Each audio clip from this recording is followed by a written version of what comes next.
Hello बच्चों, स्वागत है आपका हमारे YouTube channel golden classes Rampur में। तो आज इस वीडियो में हम पढ़ने वाले हैं क्लास 10 के मैथ का प्रश्नावली 3.2 का क्वेश्चन नंबर 5। तो चलिए शुरू करते हैं।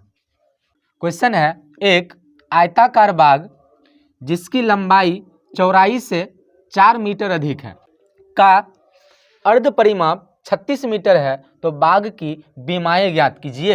यहाँ पर हमें बाग की बीमाएं ज्ञात करने के लिए कहा जा रहा है। क्या चीज? बीमाएं। तो बीमाएं का मतलब होता है लंबाई और चौड़ाई, जो कि यहाँ लंबाई चौड़ाई के बारे में दिया हुआ है कि लंबाई जो है वो चौड़ाई से 4 मीटर अधिक है। ठीक है, कितनी? 4 मीटर अधिक। और इसकी अर्ध परिमाप जो है वो 36 मीटर दिया हुआ है।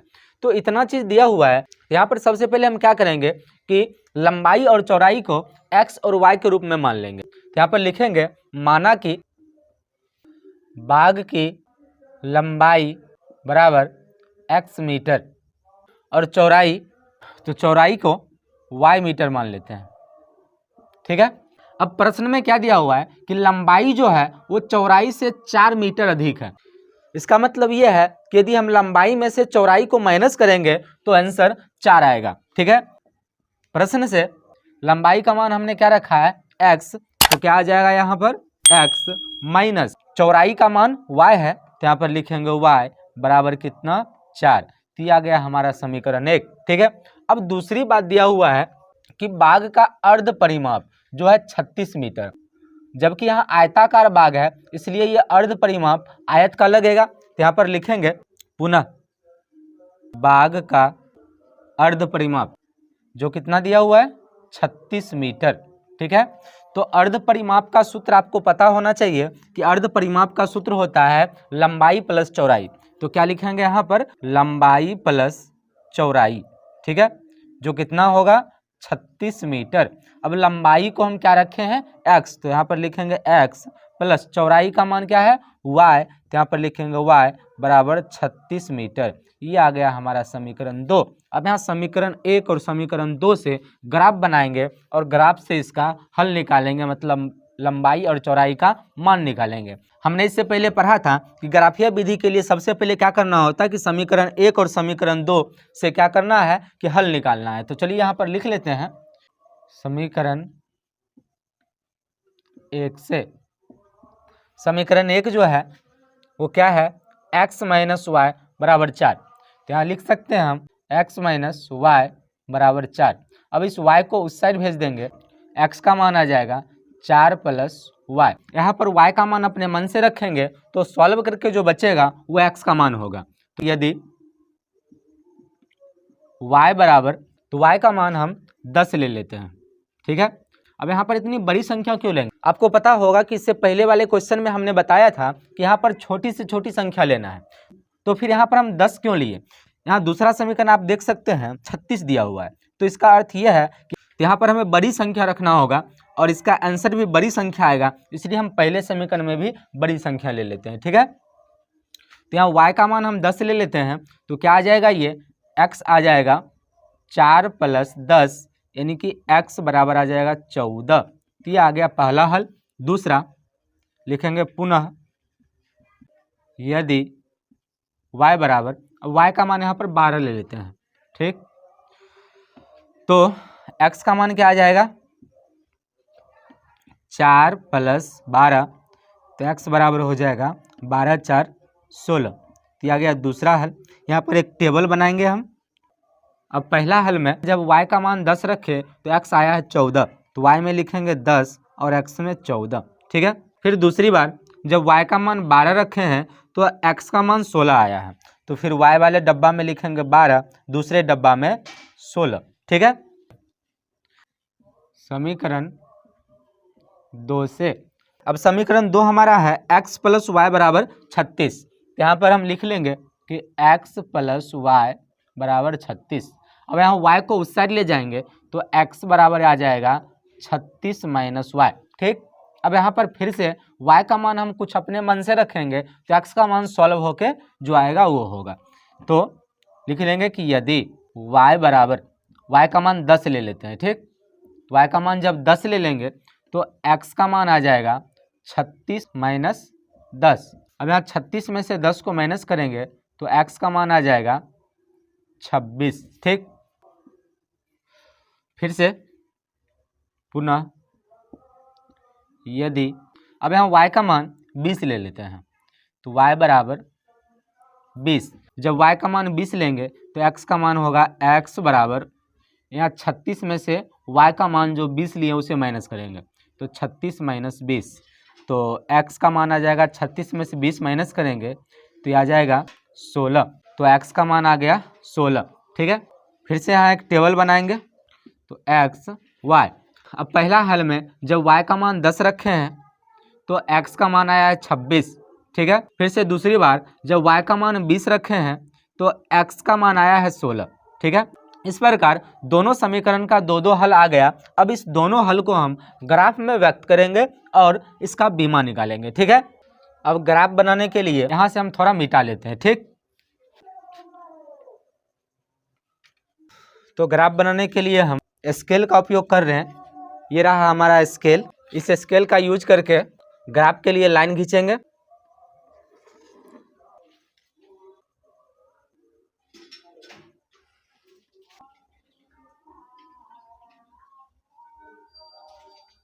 अब यहाँ पर हम 5-5 का अंतराल ले लेते हैं। आपको पता होगा कि ये लाइन जो है एक्स अक्ष होता है, इसमें हम लिख लेंगे यहाँ पर एक्स, ठीक, और ये वाला को एक्स डैश, ठीक है। और ये लाइन वाई अक्ष होता है, इसलिए यहाँ पर वाई होगा और माइनस वाला जो होगा वाई डैश होगा।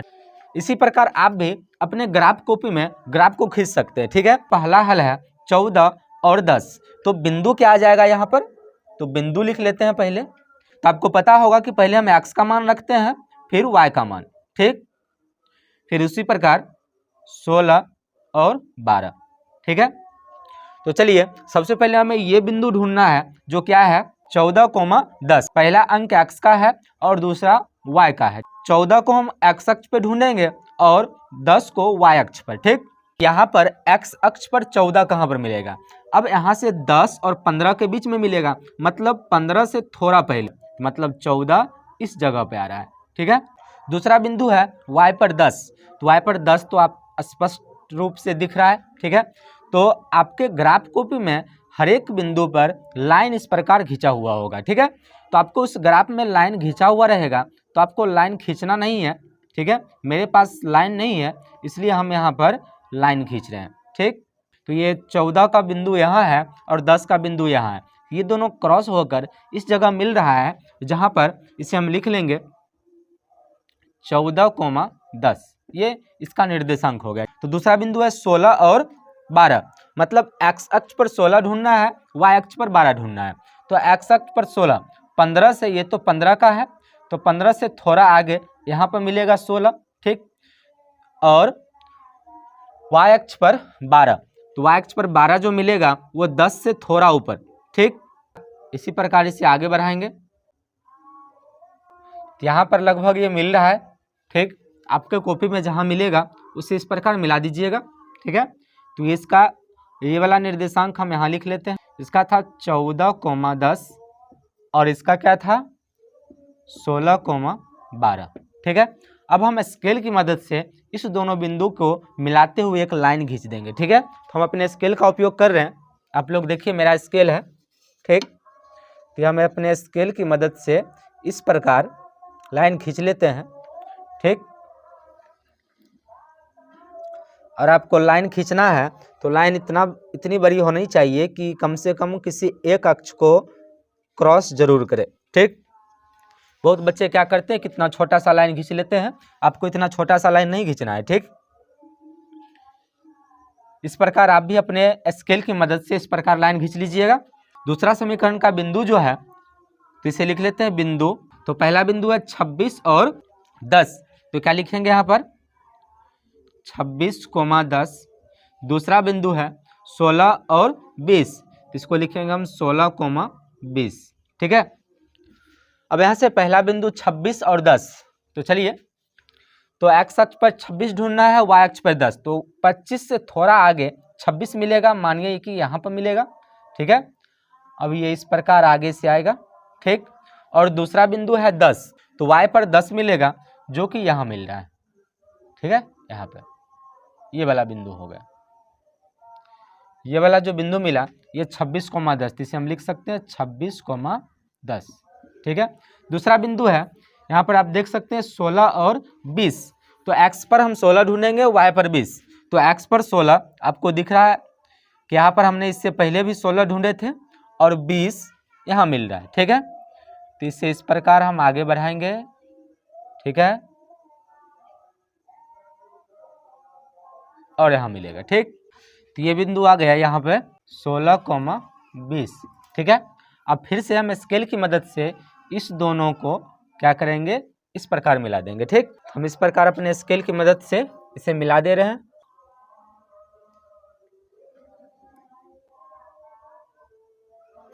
अब इसका हल कैसे निकलेगा, तो हल के लिए हमने इससे पिछले क्वेश्चन में पढ़ा था, ये लाइन जिस बिंदु पर प्रतिच्छेद करेगा एक दूसरे को, वो बिंदु जो होगा इसका हल होगा। ठीक है। तो यहाँ पर आप देख सकते हैं कि ये दोनों लाइन जो है ये इस जगह प्रतिच्छेद कर रहा है। तो ये जो बिंदु है ये एक्स अक्ष पर 20 के सामने है और वाई अक्ष पर लगभग आप देख सकते हैं कि यानी कि 15 से ऊपर है, यानी कि 16 बिंदु पर। आप ग्राफ को में बनाइएगा तो वहाँ पर आपको स्पष्ट हो जाएगा कि ये जो है ये कटान बिंदु जो आएगा एक्स में 20 के सामने होगा और y में 16 के सामने होगा। ठीक है। तो ये जो हमारा कटान बिंदु है इसका निर्देशांक कितना है, 20,16। यहाँ पर हम लिख लेंगे 20,16। ठीक है। तो ये है इसका हल। तो नीचे हम लिख सकते हैं चूंकि प्रतिच्छेद बिंदु, अब प्रतिच्छेद बिंदु क्या है, प्रतिच्छेद बिंदु है 20,16, जबकि प्रतिच्छेद बिंदु जो है वही इसका हल होगा। तो लिखेंगे इसलिए हल। तो हल होगा x बराबर, पहला बिंदु x का है यानी कि x बराबर 20 मीटर, अब y बराबर 16 मीटर। ठीक है। तो ये हो गया इसका आंसर। तो हम यहाँ पर लिख सकते हैं कि इसलिए या अतः, या नीचे तो जगह नहीं है इधर लिख लेते हैं, लंबाई जो है हमने यहाँ पर लंबाई को x माना था और चौड़ाई को y माना था। तो लंबाई जो होगा यहाँ पर यानी कि x का मान जो 20 है 20 मीटर और चौड़ाई को y माना था, तो चौड़ाई कितना होगा 16 मीटर। ठीक है। ये हो गया हमारा आंसर। ठीक। क्वेश्चन नंबर 6, क्वेश्चन है कि एक रैखिक समीकरण 2x + 3y - 8 = 0 दी गई है। दो चरों में एक ऐसी और रैखिक समीकरण लिखिए ताकि प्राप्त युग्म का ज्यामितीय निरूपण, जैसा कि पहला क्वेश्चन है प्रतिच्छेद करती रेखाएं हो, समांतर रेखाएं हो और संपाती रेखाएं हो। इसका अर्थ यह है कि यहाँ पर हमें क्वेश्चन में एक समीकरण दिया हुआ है, अब हमें अपने मन से कोई एक और समीकरण लिखना है जो इसके अनुरूप हो। ठीक है। तो पहला है प्रतिच्छेद करती रेखाएं। अब यहाँ लिखेंगे चूंकि प्रतिच्छेद करती रेखाएं के लिए, प्रतिच्छेदी रेखाएं के लिए सूत्र होता है a1/a2 ≠ b1/b2 होता है। ठीक है। यहाँ जो समीकरण दिया हुआ है इसके अनुसार एक और समीकरण हमें लिखना है जो इन दोनों को कंपेयर करने के बाद इस प्रकार का अनुपात आता हो। ठीक है। तो यहाँ पर हम लिखेंगे कि दिया है, तो दिया हुआ समीकरण ये वाला है, तो इसे हम यहाँ पर लिखेंगे कि ये समीकरण हमें क्वेश्चन में ही दिया हुआ है। तो यहाँ पर अब आपको याद रखना है कि जब भी हमें यदि इस दोनों का अनुपात को मिलाना है तो यहाँ पर जो अंक है उसके अनुसार उसके 2 गुना या 3 गुना अंक रखेंगे। ठीक है। जैसे यहाँ पर 2 है तो 4 या 6 रखेंगे जब इस दोनों को बराबर करना हो तब। जैसे यहाँ 3 है तो इसका 2 गुना 6 या 3 गुना 9 रखेंगे, जबकि यहाँ पर दोनों को बराबर नहीं करना है, इसलिए ऐसा कोई अंक ना रखेंगे जो इस दोनों का 2 गुना या 3 गुना हो। यहाँ पर हम लिखेंगे इसलिए दूसरा समीकरण। अब दूसरा समीकरण इसके अपेक्षा लिखना है, यहाँ पर हमें दिया हुआ है कि प्रतिच्छेदी रेखा के लिए दोनों बराबर नहीं होनी चाहिए, तो यहाँ पर हमें ऐसा संख्या लिखना है जो इसका 2 गुना या 3 गुना ना हो। तो चलिए यहाँ पर 2 है तो हम 3 लिख लेते हैं यानी कि 3x। अब यहाँ प्लस है तो माइनस भी हम लिख सकते हैं। ठीक है, या फिर प्लसो लिखें। तो यहाँ अब 3 है तो यहाँ चलिए हम 5 ले लेते हैं, 5y। अब यहाँ प्लस या माइनस कोई भी संख्या रख सकते हैं, कोई टेंशन नहीं है। ठीक है, बराबर 0। अब आप यहाँ पर इसके अलावा कोई और संख्या भी ले सकते हैं। अब यहाँ पर हम जांच करते हैं कि क्या सही में इसके अनुसार ये दोनों बराबर है या बराबर नहीं है। ठीक है, तो जांच करने के लिए हम यहाँ पर लिख लेंगे कि चूंकि a1/a2, अब a1 का मान ये हो गया 2 और a2 का मान हो गया 3, तो क्या लिखेंगे हम 2/3 और b1/b2, b1 का मान है 3, अब b2 का मान 5। अब यहाँ पर हमें यही दोनों चाहिए, a और b ही चाहिए, इसलिए c का अनुपात यहाँ पर नहीं लिखना है। ठीक है, अब आप देख सकते हैं कि ये दोनों का अनुपात बराबर नहीं है, तो यहाँ पर हम लिख सकते हैं कि इसलिए a1/a2 not equal to b1/b2। ठीक है, हो गया। इसी प्रकार बस यही आपको लिखना है, मतलब ये जो समीकरण है ये आपका आंसर है। फिर उसी प्रकार यहाँ पर समांतर रेखाएं के लिए समीकरण लिखना है। ठीक है, तो उसी तरह लिखेंगे जैसे इसमें लिखे हैं। तो फिर से लिखेंगे कि जैसे यहाँ पर लिखे प्रतिच्छेदी रेखाएं के लिए, तो यहाँ पर लिखेंगे समांतर रेखाएं के लिए। ठीक, a1/a2 बराबर b1/b2 not equal to c1/c2 होता है। ठीक है, समांतर रेखाएं के लिए ये सूत्र होता है। ठीक, तो यहाँ पर फिर से लिखेंगे, दिया है ये समीकरण हमें दिया हुआ है, इस समीकरण के अनुसार हमें कोई एक ऐसा समीकरण लिखना है जो इस तरह से ए और बी का अनुपात बराबर होगा लेकिन सी का अनुपात बराबर नहीं होगा। ठीक है, दूसरा समीकरण, तो दूसरा समीकरण है, हम बताए थे कि जब यहाँ ए और बी को बराबर करना है तो इसका दोगुना ले लेते हैं। तो 2 का दोगुना क्या आ जाएगा, तो 2 का दोगुना हो जाएगा 4, तो यहाँ लिखेंगे 4x प्लस, जब यहाँ दोगुना किए तो यहाँ भी दोगुना करना है, तो 3 का दोगुना हो जाएगा 6, तो 6y। अब यहाँ पर जबकि इसे बराबर नहीं करना है इसलिए इसका दोगुना तीनगुना कुछ नहीं होगा, कोई और संख्या यहाँ पर ले लो, तो यहाँ ले लेते हैं हम 10। ठीक है, तो अब ये आ गया हमारा समीकरण। फिर से जांच कर लेते हैं जैसे इस प्रकार यहाँ पर जांच किए थे। अब यहाँ लिख लेते हैं चूंकि a1/a2 b1/b2 c1/c2 तीनों का मान निकालते हैं। तो यहाँ पर a1 का मान पहला समीकरण का होगा 2, a2 का मान दूसरा समीकरण 4, इसे काटने पर 1/2 दोबारा है। ठीक है, दूसरा इसका 3 और इसका 6, काटने पर ये भी 1/2 दोबारा है। ठीक है, और अगला जो है ये 8 और 10 है, तो क्या आ जाएगा -8 -10, जब इसे काटेंगे तो आ जाएगा 2 से कटेगा, ये कि 2 चौका 8 2 पच्चे 10। अब आप यहाँ देख सकते हैं कि ये दोनों का मान बराबर है लेकिन ये सी का मान बराबर नहीं है, तो यहाँ पर हम लिख सकते हैं कि इसलिए a1/a2 बराबर b1/b2 लेकिन नोट बराबर, मतलब नोट इक्वल टू c1/c2। ठीक है, आंसर ये है, बस ये जांच करने के लिए था। ठीक, फिर से इसी प्रकार हम इसका निकालेंगे। तो इसके लिए यहाँ पर है समपाती रेखा है, तो समपाती रेखा के लिए फिर से लिखेंगे कि चूंकि समपाती रेखाएं के लिए, अब समपाती रेखा के लिए क्या होता है, a1/a2 बराबर b1/b2 बराबर c1/c2, मतलब यहाँ पर तीनों अनुपात बराबर होगा। ठीक है, होता है। अब फिर से यहाँ पर लिखेंगे दिया हुआ समीकरण जो है। ठीक, अब इसके बाद अपने मन से जो लिखना है दूसरा समीकरण। अब दूसरा समीकरण, जबकि यहाँ पर ए बी सी तीनों का अनुपात हमें बराबर रखना है, तो इसी का दोगुना या तीन गुना आपको रखना है। ठीक है, तो हम यहाँ पर दोगुना लेते हैं, तो 2 का दोगुना आ गया 4x प्लस इसका दोगुना 6y माइनस इसका दोगुना 16। ठीक, बराबर 0। अब यहाँ पर जांच कर लेते हैं, चूंकि a1/a2 बराबर b1/b2 c1/c2। ठीक है, a1 का मान है 2, a2 का मान है 4। ठीक है, फिर दूसरा B1 का मान है 3 और B2 का मान है 6, फिर C1 का मान -8 और C2 का मान -16। अब इसे काटिए, तो इसे काटने पर 2 एकम 2 और 2 दूना 4, 3 एकम 3, 3 दूना 6, 8 एकम 8, 8 दूना 16। अब देखिए तीनों बराबर आ रहा है, ठीक, लिख लेंगे कि इसलिए A1/A2 बराबर B1/B2 बराबर C1/C2, ये अनुपात हमें आ गया, ठीक।